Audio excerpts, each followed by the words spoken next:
Magandang umaga po. Ako po ay si Andres Sulay, galing sa Dens Pinola at ibabahagi ko po sa inyo ang aking 81.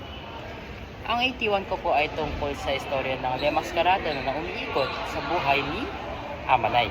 Si Amanay po ay isang detective na inabutan ng trabaho ni Castilla na kanyang kaibigan na magpa-imbestiga ng pagkamatay ni Joaquin de la Fuente.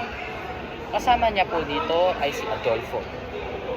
Ang nangyari po din sa kanilang investigasyon ay may napakulong po sila na hindi dapat dahil hindi naman po siya ang nagpatay kay Joaquin de la Fuente.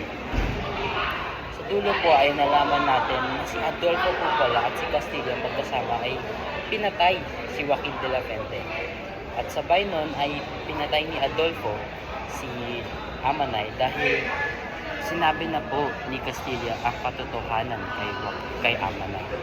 At dahil doon ay yun na po ang dulo ng kwento na namatay na po si Amanay. Ang gusto ko po namang ipalit sa istorya na to ay ang kulang sa backstory o storya ni Adolfo at ni Castilla. At kung bakit po nila piniling patayin si Joaquin de la Fuente at ipa-imbestiga si Amanay. Gusto ko pong idagdag yun dahil ramdam ko po ay magbibigay siya ng mas konkreto at mas malalim na pag-iintindi sa istorya ng tatlong magkakakilala si Adolfo, Castilla at si Amanay.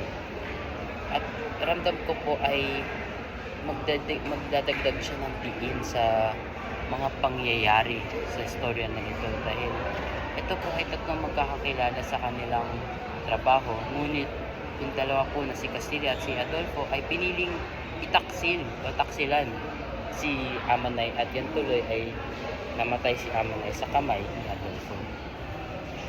Ang backstory na ang idadagdag ko po naman na rason ay nagbibigay ng napapalitaw ang tema ng kwento na mag-ingat sa iyong mga kasama o mga kilala sa buhay dahil hindi po talaga natin alam o ang mga nanonood po ay naiwan na nagtatanong kung bakit biglang pinilit ni Castilla na kunin ang trabaho na ito, nakunin ni Amanay ang trabaho niya ito na nagdulot sa kanyang pagkamatay.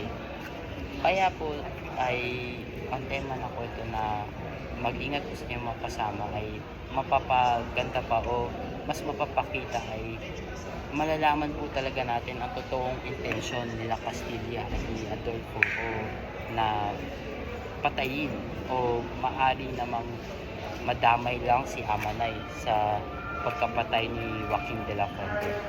Yun po ang mga gusto kong idadagdag at kung bakit po mas magagandahan o mas mapapaangat ang istorya at ang tema ng kwento ng Lemascarada. Salamat po.